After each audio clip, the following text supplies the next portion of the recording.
የዳግማዊ ጦርነት በትግራይ ተጀምሯል። የሚያሳዝን ነው። ለ3 ዓመታት በተወሰነ ደረጃ ትግራይ ውስጥ እንደው የመሳሪያ ድምፅ የተኩስ ድምፅ ሳይሰማ አትሊስት በትግራይ ውስጥ ሲዝ ፋየር ነበር፣ ፕሪቶሪያ አግሪመንት ነበር። ከሞላ ጎደል የሆነ የመሳሪያ ድምፅ እንኳን ሳይኖር ቆይቷል። ሌላውን እናያለን። አሁን ደግሞ ሰሞኑን ጦርነት ተጀምሯል። ጦርነት እንደተጀመረና ከዛም አልፎ በድሮን ሁሉ የትግራይ ኃይሎች እንደተመቱ የትግራይ ክልል ፓርቲም መንግስትም ይሄንን አሳውቋል። ደግሞ የቲያትሩ ክልል አፋር ነው። አሁን የመጀመሪያ ጥያቄ የሚሆነው ይሄ ጦርነት ለምንድን ነው የተጀመረው? የትግራይ ጦርነት ዳግማዊ የትግራይ ጦርነት አይቀሬ ነበር ወይ? የፕሪቶሪያ ስምምነት ያው ሞቷል ብሎ አብይ አውጇል። የትግራይ ጦርነት አይቀሬ ነው ወይ? በአብይ በኩል ለምንድን ነው በአሁኑ ሰዓት የተጀመረው? እንዴትስ ነው የገመገምከው አሁን የተጀመረውን የትግራይ ጦርነት? መልካም።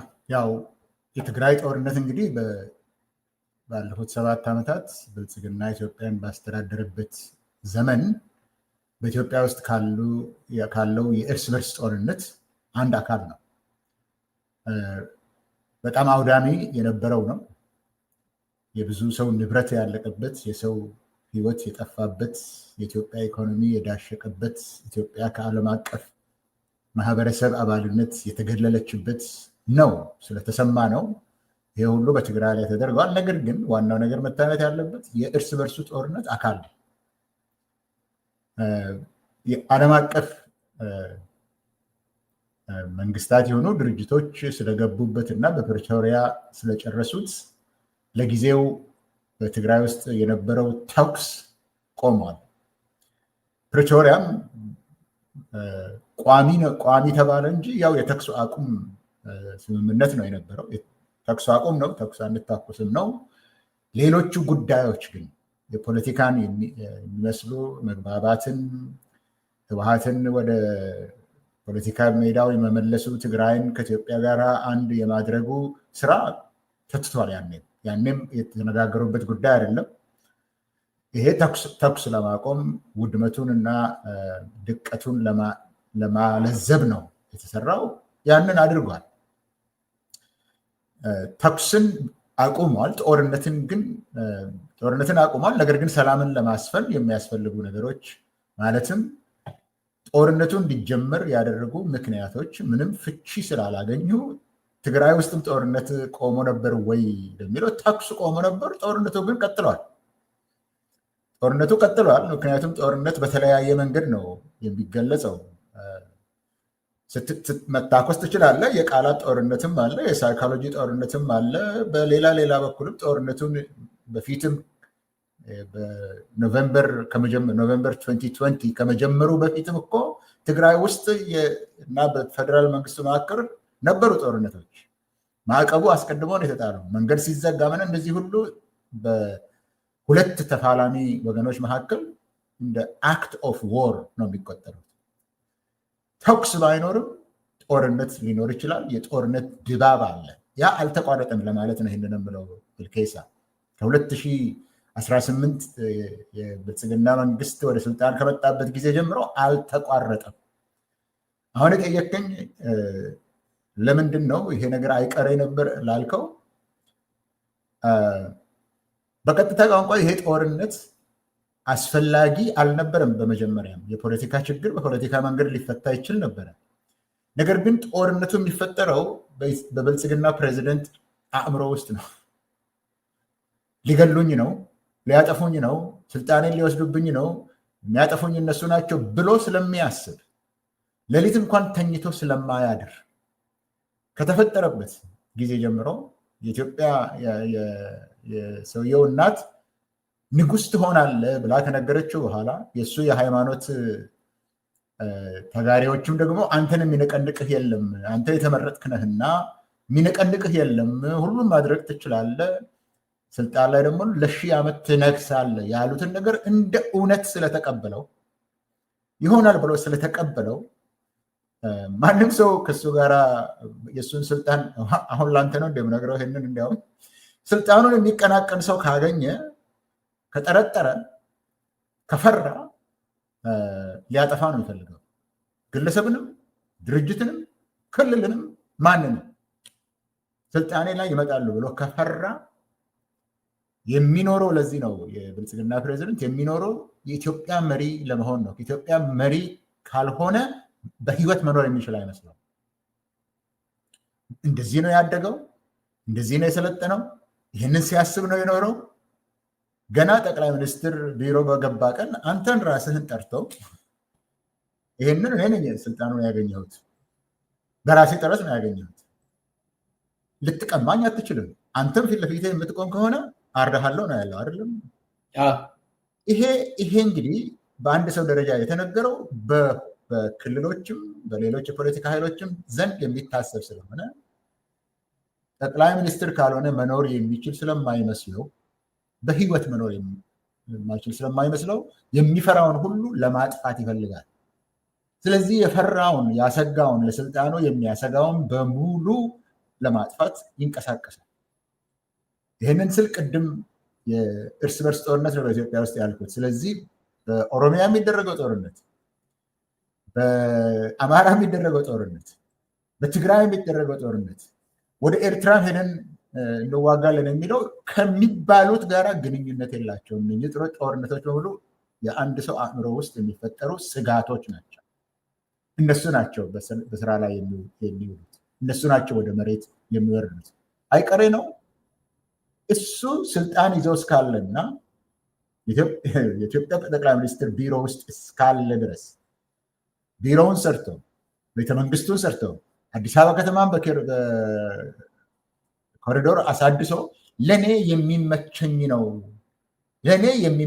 ነው አርጌላችኋለሁ፣ ከአሁን ጀምሮ ንጉሥ ሆይ አንተ ለዘላለም ኑር የምትልበትን ጊዜ እየፈጠረ ለመሄድ የቆረጠ ሰው ስለሆነ ጦርነት አይቀሬ ነው የሚሆነው።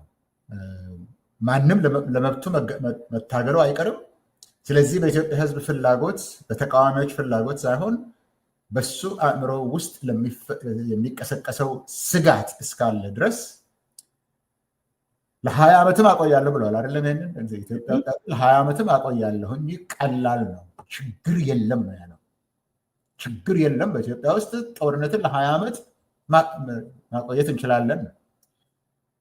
ለጦርነት ኢኮኖሚ ያስፈልጋል። የኢትዮጵያን የጠቅላላውን በጀት ልማቱን አቁመን ይሄ የኦፐሬሽን ጉዳይን አቁመን 10 ቢሊዮን ብር እንኳን ዶላር እንኳን ተጠቅመን ጦርነቱን እንቀጥላለን ብሏል። ለ1000 ዓመት ስለማታሸንፉን እንቀጥላለን፣ እስከ 1000 ዓመትም እንዋጋለን ብሎ ስንት ጊዜ መላልሰው ነግሮናል። ስለዚህ ስጋቱ እስካለ ድረስ ይሄ ጦርነት ይቀጥላል የሚል አስተሳሰብ ነው ያለኝ። እዛው ላይ እንቆይና አሁን አብይ ትግራይ ውስጥ በቀጥታ መሻር አልቻለም እስካሁን ድረስ። በኢትዮጵያ ምድር እንግዲህ ያለው 2 ምንጭ ነው። እንግዲህ የሹመት ምንጭ 2 ቦታ ነው ያለ። አንዱ 4 ኪሎ ነው፣ ሌላው መቀሌ ነው። እስካሁን ድረስ ምን ማለት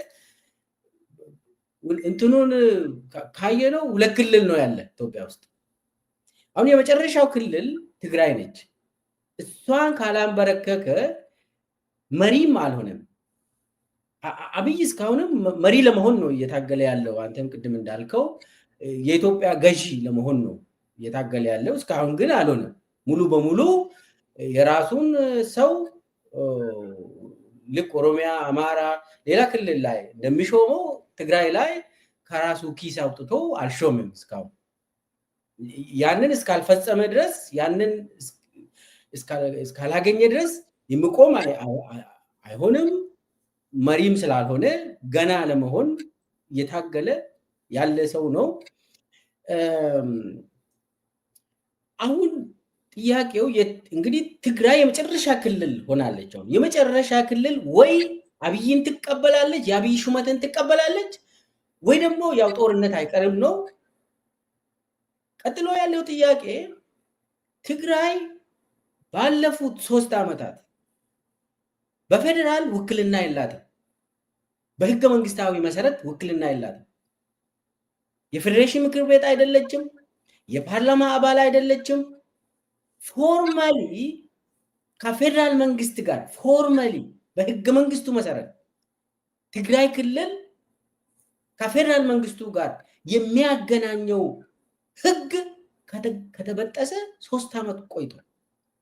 ይሄ ምንድን ነው? ባይ ዲፎልት አብይ አህመድ ትግራይ ክልልን አባሯል፣ ከፌዴሬሽኑ አባሯል ፕራክቲካሊ።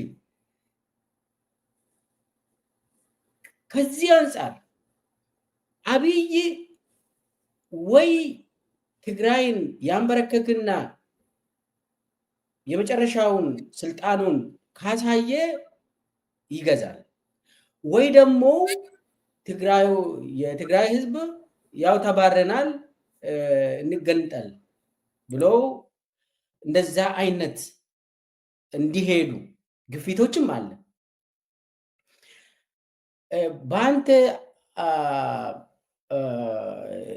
አመለካከት አብይ በዚህ በጦርነት አሁንም ዳግማዊ ጦርነት በማንሳት ትግራይ ላይ ሹመት ለመስጠት እንግዲህ ይሄ የፖለቲካ የመጀመሪያ የብልጽግና ፕሮጀክት ነው። አሁንም ያ ፕሮጀክት አልቆመም ወይ? በፕሪቶሪያ ስምምነት ተስማምተዋል። ያ የብልጽግና ፕሮጀክት የንግስና ፕሮጀክት አልቆመም ወይ? ይሾማል ወይ ትግራይን ያባራል ብለህ በዛ ደረጃ ነው አንተ የምታየው?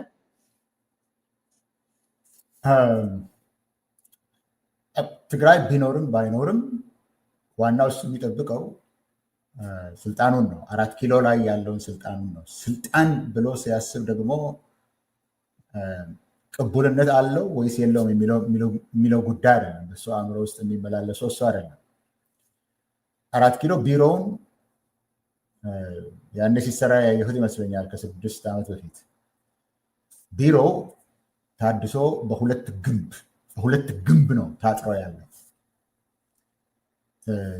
ቢሮ ውስጥ ያለው ሳይሆን ግንቡ የተጻፈው 2 ግንብ ነው። ሊትራሊ 2 ግንብ ነው የተሰራው። ለምንድን ነው አንድ ጠቅላይ ሚኒስትር 2 ግንብ? የመጀመሪያው መቀመጫዬን አለች ዝንጀሮ ነው የሚባለው አይደለም? 2 ግንብ የሚያስፈልገው ለምንድን ነው? ለምን አጥር አይበቃም? አፄ ኃይለሥላሴ እኮ አጥር ነበራቸው፣ ቤተመንግስት አጥር አለው ነበራቸው። ነገር ግን 2 ግንብ አልገነቡም።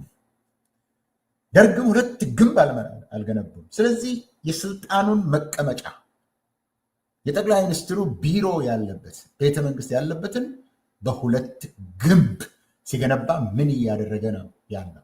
አእምሮ ውስጥ ያለውን ነው የሚሰራው ልላቸው ነው። አእምሮ ውስጥ የተፈጠረውን ነገር ነው። ስጋት ሊደርስበት የሚችለው በ2 ግንብ የታጠረው ስልጣኑን ነው የሚጠብቀው።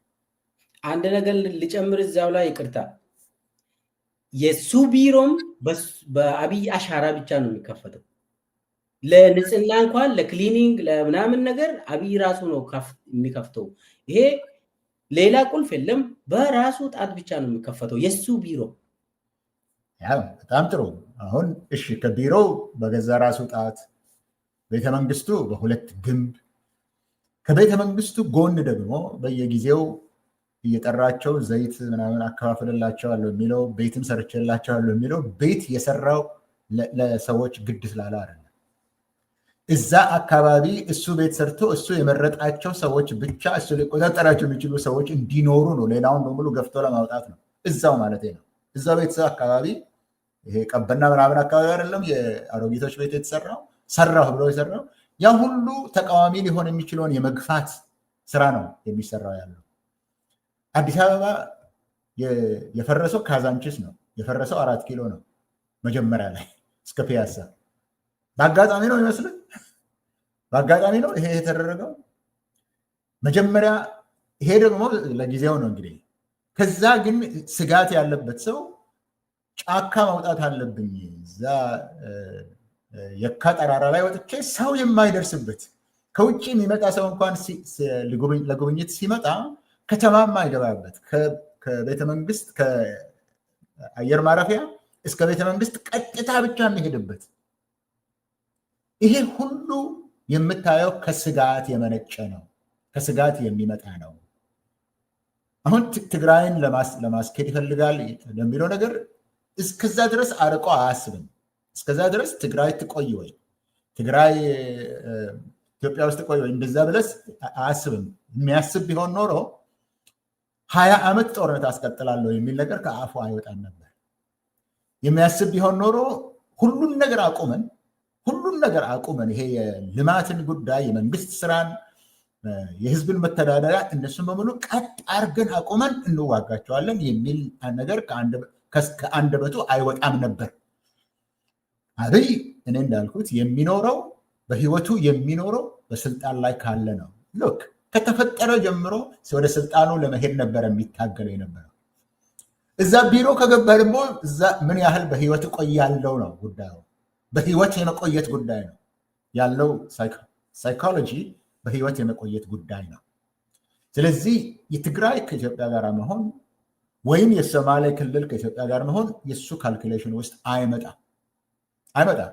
አሁንም የአዲስ አበባ ወርሎርድ ነው። ሁሉም ቦታ ይዞ አይደለም የሚኖረው። እሱ አእምሮ አይወጣም። ስለዚህ ያ ግድ የሚለው አይመስለኝም። አሁን አንተ የተናገርከው ነገር አለ። በትግራይ ከኢትዮጵያ ጋር ያለችው የኢትዮጵያ ህገ መንግስት እነሱ ወደዱትም ጠሉትም የኢትዮጵያ ህገ መንግስት የሚለው ነገር አለ። የኢትዮጵያ ብሔር ብሔረሰቦች በራሳችን ተነሳሽነት በራሳችን ፍላጎት በገዛ ፍላጎታችን የህግ በላይነትን እና የህግ በላይነት ያለበትን የኢኮኖሚና የፖለቲካ ማህበረሰብ ይህን ያመጣህበት ምክንያት አለኝ። ትክክል ነው። አንተ እንዳልከው ፎርማል በሚባለው መንግስት ህገ መንግስት አይደለም ትግራይን ከኢትዮጵያ ጋር አያይዞ ያለው ፎርማል ነው። እውነት ነው እሱ። በፌዴሬሽኑ ውስጥ ተወካይነት የላትም። እውነት ነው እሱ። ይህን ለይቸው ነው የምለው።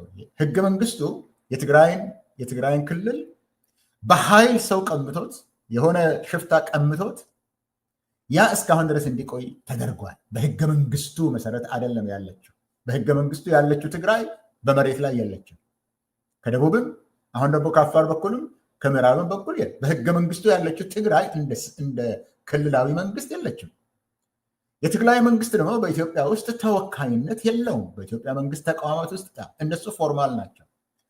ሀገርን ግን ሀገር የሚያደርጉት እነሱ አይደለም። ሀገርን ሀገር የሚያደርጉት እነዚህ አሁን የጠቀስናቸው የመዋቅርና የህግ ጉዳይ አይደለም። ሀገርን ሀገር የሚያደርገው ባህል ነው። በባህል አንድነት አላቸው። አንድ ሀገር ውስጥ የባህል አንድነት በጣም አስፈላጊ ነው። ሀገሩ የኔ ነው ለማለት የተለያዩ ባህሎችን ቢሆኑ ደግሞ የጋራ ባህል ደግሞ አለ።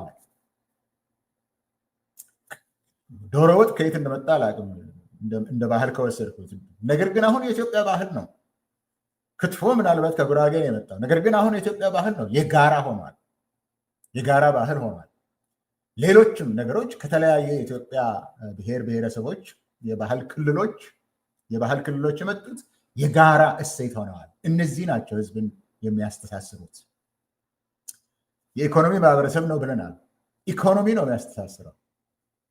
አሁን ትግራይ በኢኮኖሚ ከኢትዮጵያ ጋር ምናልባት በወርቅ ተሳስራለች። እሱም ቢሆን በቀጥታ ከብሔራዊ ባንክ በኩል የሚያልፍ ሳይሆን በሌላ በኩል የሚወጣው ይብሳል። የኢኮኖሚ ማህበረሰብ አንድን አገር ያደርጋል። ኔሽን ያደረገው ይሄዳል። ከታሪክም እንደምንማረው ወይም የጋራ ሳይኮሎጂ ይኖረሃል። የጋራ ስነ ልቦና ይኖረሃል። አገሬ ነው የምትለው። እኔና አንተ ኢትዮጵያ ስትነካ ስሜቱ የሚሰማን በውስጣችን ያለ የልቦና መዋቅር አለን። የጋራ የሆነ ልቦና መዋቅር አለን። ወይ ታሪክ ነው አንድ የሚያደርግ አሁን የኢትዮጵያ የጠቀስኳቸው አሁን የጠቀስኩት ወይ ሃይማኖት የጠቀስኳቸው ነገሮች በሙሉ ትግራይ ውስጥ ነው ያሉት። ስለዚህ ማንም የኢትዮጵያ መሪ እነዚህን ትቶ እነዚህን የባህሉን፣ የኢኮኖሚውን፣ የሌላ የሚያስተሳስረውን ታሪክ እና ስነልቦና እነዚህን ሁሉ ትቶ ከትግራይ ውጭ ኢትዮጵያን አኖራለሁ ብሎ ለማለት የሚቻል አይመስለኝም። እኔ ኢትዮጵያ ታሪኬ ነው የምትለው ከአክሱም ጀምሮ የነበረው በኋላም ደግሞ በጣሊያን በኋላ በአድዋ ጦርነት ጊዜ የነበረው ያ ሁሉ ምልክቶች የኢትዮጵያ የታሪክ ሉዓላዊነት ምልክቶች በሙሉ ትግራይ ውስጥ ነው ያሉት። እነሱ እያሉ እነሱን ትተህ እንዴት አድርገህ አገር እንደምታደርገው አላቅም። እሱ ግን ስለዛ ግድ የለውም፣ እንደዚህ የሚያስብም አይመስለኝም። አሁን አንተ እንዳልከው ፎርማል የሆነው ህጋዊና መዋቅራዊ ነገሮች አሉ። ከዛ የበለጠ ደግሞ ሌሎች ህዝብን የሚያስተሳስሩ እሴቶች አሉ። የትግራይ ሰዎች ኢትዮጵያ ውስጥ እንደ አገር ያ ስነ ልቦናዊ መዋቅር ኖሯቸው በሰላም ይኖራሉ ብዬ ልነግርህ አልችልም። እዛ ውስጥ እየፈሩ ለንብረታቸው፣ ለልጆቻቸው፣ ለኑሯቸው፣ ለህይወታቸው እየፈሩ ነው ኢትዮጵያ ውስጥ የሚኖሩት። ስለዚህ ይሄ የሚነካ ነገር አልነበረም። ጦርነት አስፈላጊም አልነበረም። በሱ ግን አያስብም ብልጽግና ፕሬዚደንት፣ በዛ በኩል አያስብም። እኔ እንዲያውም የምለው ብልጽግና ውስጥ ያላችሁ ሰዎች እስከ መቼ ድረስ ነው በዚህ የምትታለሉት? በዚህ ምናብ የታለላችሁ እስከ መቼ ድረስ ነው ሀገርን የምታፈርሱት የሚል ጥያቄ ነው እንጂ በሱ አእምሮና በሱ ካልኩሌሽን ውስጥ የሚመጣ ነገር አይደለም። ብልቄሳ አመሰግናለሁ። እንግዲህ አብይ የብልጽግና ፕሮጀክት ይዞ ሲመጣ ኢትዮጵያን ሙሉ በሙሉ ተቆጣጥሬ ንጉስ ሆናለሁ ብሎ ነበር የጀመረው። ነገር ግን በመጨረሻ ላይ አብይ አንተ እንዳልከው የዛ አካባቢ 4 ኪሎ ከንቲባ ሆኖ ነው የቀረ። የአዲስ አበባ ወይ ፍንፍኔ ከንቲባም አይመስለኝም መረጃ እስካለኝ ድረስ። የፍንፍኔ የአዲስ አበባ ዳርዳሩ ራሱ መቆጣጠር አይችልም እና አብይ ከከንቲባም ያነሰ ሰው ሆኗል። ፕራክቲካሊ ሁሉንም የጦር አበጋዝ ነው። የጦር አበጋዝ ሆኖ ሁሉንም ጨብጣለሁ ብሎ ምንም ነገር መጨበጥ አልቻለም። አሁን ወደ ጦርነት ገብተዋል ትግራይ። አብይ በመጀመሪያ ደረጃ ፕሪቶሪያ ስምምነት በኋላ ምንድነው ያደረገ? ትንሽ ቆይቶ ነው ህወሓትን ከእንትን የሰረዙት በምርጫ ቦርዱ በኩል። እንግዲህ ስምምነቱ ዓለም አቀፋዊ ስምምነት ነው። የፖለቲካ ችግር አይፈታም አብይ እስካለ ድረስ። ምንድነው ያደረገ? ህወሓትን ከሰረዘ በኋላ አንድ ኃይልን ፈጠሩ። ይሄ ሀራ መሬት ኃይል የሚባለው ሰራዊትን ፈጠረ አብይ። አንዱ ስምረት የሚባል አዲስ አበባ ይቀመጣል። የስምረት ሰራዊት ደግሞ አፋር ውስጥ ስልጠና ያካሂዳል። አሁን ሰሞኑን ምርጫ ቦርዱ ስምረትን ለመመዝገብ ምናምን ብሎ ፌስቡክ ላይ ለጥፏል። ቅሬታ ያላችሁ ምናምን ብሎ እንግዲህ የአብይ ምርጫ ቦርድ ስለሆነ ምንም ውሸት እንደሆነ ይታወቃል። አንዱ በኢትዮጵያ ውስጥ በጦር የሚያምን አዲስ አበባ አይቀመጥም። የራሱ ሰራዊት ያለው ስምረት ለምርጫም ሊወዳደር ይመስላል። ምንድን ነው ይሄ? ኦኬ ይሄ ሀራ መሬት የማን ነው? የማን ሰራዊት ነው? እንደዛ ከሆነ ኤግዛክትሊ ምንድን ነው የተደረገ ያለው? አሁን የተባለ ሁለቱም የትግራይ ኃይሎች ናቸው ጦርነቱን የጀመሩት ነው የተባለው። ይሄ ትግራይ ፒስ ፎርስ የሚባለው የማን ነው? ባለቤቱ የማን ነው? ማን ነው ባለቤቱ? ከዛስ ከስምረት ጋር የሚገናኝ ከሆነ በምርጫ ቦርድ እንዴት ነው እውቅና አግኝቶ አዲስ አበባ ውስጥ መስሪያ ቤት ከፍቶ እንትንም ያደርገው? ይህንን ጥያቄ ያዝልኝና ብርሃኑ ጁላ ደግሞ ቲዲኤፎች ህገ መንግስትን ጣሱ ብሎ ተናገረ። ህገ መንግስትን ጣሷል። የትኛው ህገ መንግስት? 2 ቀጥሎ ደግሞ ልክ እንደ መጀመሪያው አካባቢ ከመቱን ቲዲኤፎች ህዋት ከመታን ጦርነት እንሄዳለን ነው ያለ ንግግሩ ውስጥ ራሱ።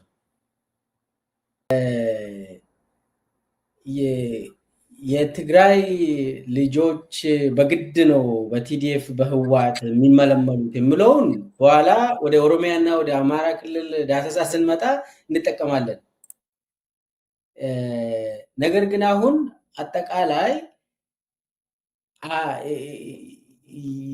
ከትግራይ ወጣቶች ትግል የጀመራችሁት ማለት ጸረ ህዋት ትግል የጀመራችሁት አላችሁ ብሎ ተናግሯል። በሌላ ጊዜ ደግሞ ተገንጠሉ ብሎም ተናግሯል ይሄ ሰውዬ። ስለዚህ የኔ መጀመሪያ ጥያቄ ያነሳሁትን ጋር አያይዘ አሁን ጦርነቱ የተጀመረው የአብይ ሰራዊት ተጠቅቷል። ለምንድን ነው ጦርነቱ የተጀመረው? ትንሽ በዛ ይላል መሰለኝ። አንድ ላይ እንደሚመች አድርግ። በመጀመሪያ ደረጃ የኢትዮጵያ ፊልድ ማርሻል ናቸው የተባሉት እነዚህ። በነገራችን ላይ በጦርነት ላይ ብዙ ጊዜ የሚያጠፉ ሀገሮች አሉ። አሁን ከእስራኤል የበለጠ ወታደር የሚያስፈልጋት ሀገር የለችም። ብዙ ጦርነት ውስጥ የምታልፍ ብዙ ስጋት ውስጥ ያላት ተከባ ያለች ሀገር ነው አይደለም። በቂ ትምህርት ያላቸው በቂ የወታደር እውቀት ያላቸው መሪዎች ከእስራኤል ከአይዲኤፍ ወጥተዋል ብዙ። ከዛ የበለጠ የለም። ነገር ግን ፊልድ ማርሻል የላትም። የአይዲኤፍ ፊልድ ማርሻል የለውም። ሙሉ ጀነራል እንኳን የለውም። እስካሁን ድረስ ትልቁ የእስራኤል የቺፍ ኦፍ ስታፍ የሚሆነው እያንዳንዱ እስካሁን ድረስ ያለው ትልቁ ማዕረግ ሉተናንት ጀነራል ነው የእስራኤል። ይህንን የምለው ለምንድን ነው? ፊልድ ማርሻል ብሎ ለኢትዮጵያ ወታደር ራሱ መስጠቱ ራሱ ከመጀመሪያውም ጉቦ ነው ልልክ ነው። ገና ከመጀመሪያውም ጉቦ ነው እንጂ በኢትዮጵያ ውስጥም አልነበረም። በኢትዮጵያ ውስጥ ስንት ሰው ፊልድ ማርሻል የሚል ማዕረግ እንዳለው አንዱ ንጉሱ ናቸው። ሁለተኛው የኢትዮጵያ ታሪክ ይሄኛው ነው። አሁን አፍሪካ ሀገር ውስጥ የፊልድ ማርሻል ያላቸው አሉ። አሁን ግብፅ አሁን የላትም። በፊት ግን አሁን ፕሬዚደንት የሆነው ፊልድ ማርሻል ነበረ ሆኗል። የዛ እንትን አለ። ቻይና 6 እንትንም አላቸው። 6 ኮከብ የሚልም አላቸው። 5 ኮከብም አላቸው። 6 ኮከብ ለማኦ ሰዶንግ ይሰጥ ነበር እንጂ አልተሰጠም። 5 ኮከብም 1955 ነው ቻይናዎች የሰጡት። አሁን ቻይናን የሚያክል ጦር ፊልድ ማርሻል የለውም። አሜሪካ ማርሻል የሚል ማዕረግ የላቸውም። ነገር ግን 5 ኮከብ ያላቸው፣ እንዲያውም ማርሻል ያልተባለበት የመጀመሪያው የተጠቆመው ጆርጅ ማርሻል የሚለው ሰው ስለነበረ እንዴት እናድርግ፣ ኮንግረሱ ሲናገር እንዴት እናድርግ፣ አሁን ማርሻል ልንለው ነው ወይ ብሎ ችግር ስለተፈጠረባቸው ጆርጅ ማርሻልን ፊልድ ማርሻል ማለት ስለሚያስቸግረን ሌላ እናድርግ ብለው በአሜሪካ ውስጥ ጀነራል ኦፍ አርሚ ነው የሚባለው፣ ያንን ስም ነው ያለው። እነሱም በሁለተኛ ዓለም ጦርነት እና በማግስቱ የነበሩ ናቸው። ከዛን ጊዜ ወዲህ አልተሰጠም። የአሜሪካንን የሚያክል ጦር ፊልድ ማርሻል የለው።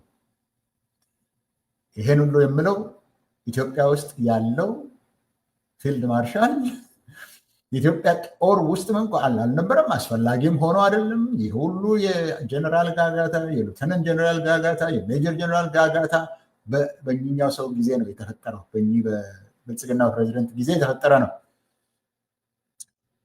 ስለዚህ በጉቦ ስለተሰጠው ይሄንን በሚናገርበት ጊዜ ራሱን ያምነዋል ወይ የሚለውን ብለህ ማሰብ አትችልም።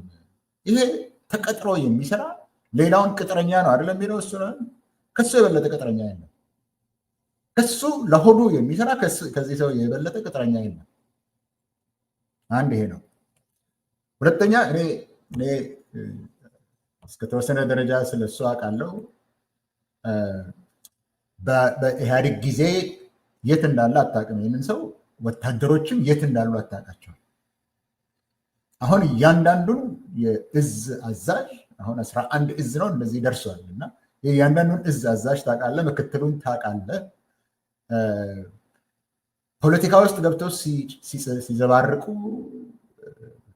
እና ሲንቦጫረቁ ታያቸዋለህ። መናገርም አልነበረበትም ነው። አሁን የሚናገረውን ነገር መናገርም እንኳን አልነበረበትም። የፖለቲካ ጉዳይ የእሱ ጉዳይ አይደለም፣ መሆን አልነበረበትም። ሲታዘዝ ወታደር ከሆነ የፖለቲካ መሪዎች የሰጡትን ወታደር እንትን ተቀብሎ ስራ ላይ ማዋል ህጋዊ ከተሰጠው እንደዚህ አይነት መንቦጫረቅ እኮ አያስፈልግም ነበር ለማለት ነው። የእሱ ስራ አይደለም፣ ግን ስራውን አያውቅም። ስራውን እንኳን አያውቅም። ስራውን ደግሞ ለማወቅ እውቀት የለውም። የደርግ ምርኮኛ የነበረ ሰው ስለሆነ እውቀት የለውም። ከዛ በኋላ የተማረው ነገር የለውም። ምናልባት አንዳንድ ጦር መርተዋል። ስለዚህ ስለ ወታደራዊ ሳይንስ እና ዲስፕሊን የሚያውቀው ነገር ስለሌለው ዝም ብሎ ሁልጊዜ ሲያቀረሽ ይውላል ልልህ ነው። ይሄ ሰው የሚያገባውና የማያገባውን አያውቅም፣ ሊያውቅም አይችልም። ስለዚህ ዝም ብሎ ያወራል። ይሄ እኮ መነገርም እኮ የለበትም። እኔ እናንተ እኮ ስለዚህ መናገር እኮ የለብንም። የፖለቲካ መሪዎች የፖለቲካ ውሳኔ ሲያደርጉ ለወታደር ህጋዊ ትእዛዝ ሲሰጡ ወታደር ያንን ተቀብሎ መሄድ ነው እንጂ ያለበት ማውራትም የለበትም። ሶስተኛ